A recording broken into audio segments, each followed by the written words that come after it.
Va ora in onda Radio Giornale Bellunese, notizie quotidiane sulla provincia di Belluno.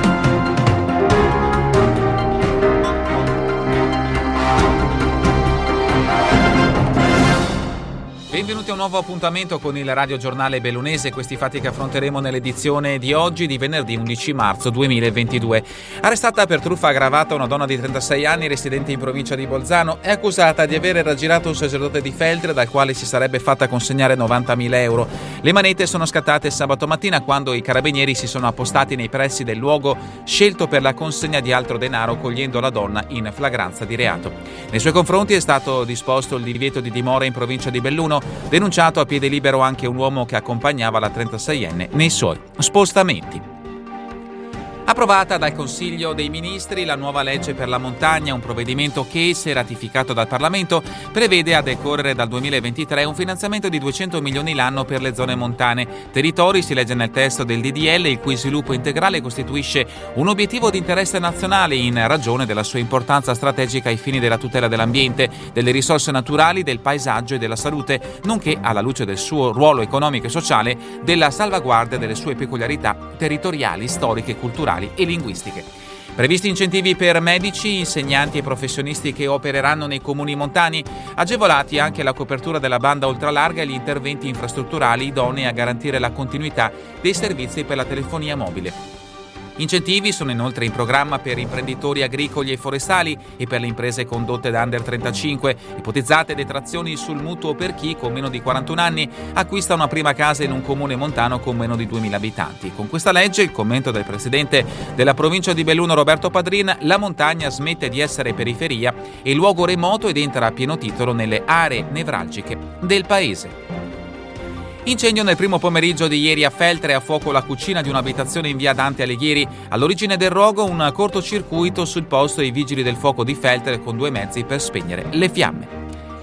Sarà il comune di Recoaro Terme a rappresentare il Veneto nel progetto pilota per l'accesso al piano nazionale Borghi finanziato con risorse del PNRR per un importo di 20 milioni. Lo ha annunciato l'assessore regionale Cristiano Corazzari. Scartate dunque le candidature dei 3 territori bellunesi che avevano partecipato al bando: Borgo Valbelluna, Cibiana e Rocca Pietore.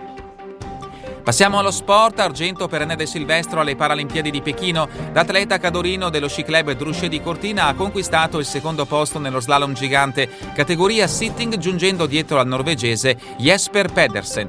Un'emozione indescrivibile, le parole di De Silvestro ai microfoni del Comitato Italiano Paralimpico. Un De Silvestro soddisfatto per l'impresa, ma che guarda già ai prossimi obiettivi. Ora c'è lo slalom, metterò tutto me stesso per portare a casa un'altra medaglia.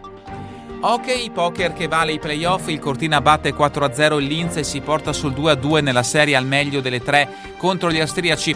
Un passivo che vale l'accesso alle finali di Alps League con i quarti al via martedì 15 marzo. Non è ancora noto l'avversario degli ampezzani, che in ogni caso giocheranno gara 1 in trasferta per poi disputare il secondo incontro all'Olimpico giovedì 17.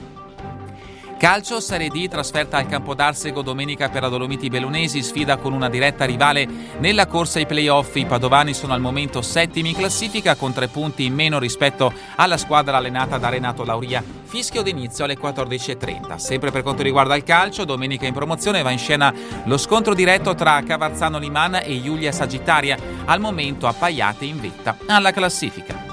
Calcio a 5 Serie B, trasferta con vista playoff per la Canottieri, che domani pomeriggio farà visita ai vicentini dell'Isola, sesti in classifica a un punto di distanza dai bellunesi, quinti. Non sarà della partita il capitano Moreno Reolon, fuori per squalifica. Sfida a salvezza invece per la Giorix Sedico, che affronterà in casa il Gran Giorgione. Infine la pallavolo, Serie 3, gara casalinga domenica per la Darol Logistics Belluno. Alla Spessa Arena arriverà il Garlasco per una sfida del valore non solo sportivo. L'incasso dell'evento sarà infatti devoluto alla Croce Rossa Italiana per far fronte all'emergenza nell'est Europa scatenatasi a seguito dell'invasione russa in Ucraina. È davvero tutto per questa edizione del Radio Giornale Bellunese. Vi ricordo che le notizie sono tratte dai quotidiani newsinquota.it, il Gazzettino di Belluno, il Corriere delle Alpi e dal sito del settimanale L'Amico del Popolo. A voi tutti un buon proseguimento di giornata, in compagnia come sempre di Radio ABM, la web radio dell'Associazione Bellunesi nel Mondo. Avete ascoltato Radio Giornale Bellunese, notizie quotidiane sulla provincia di Belluno.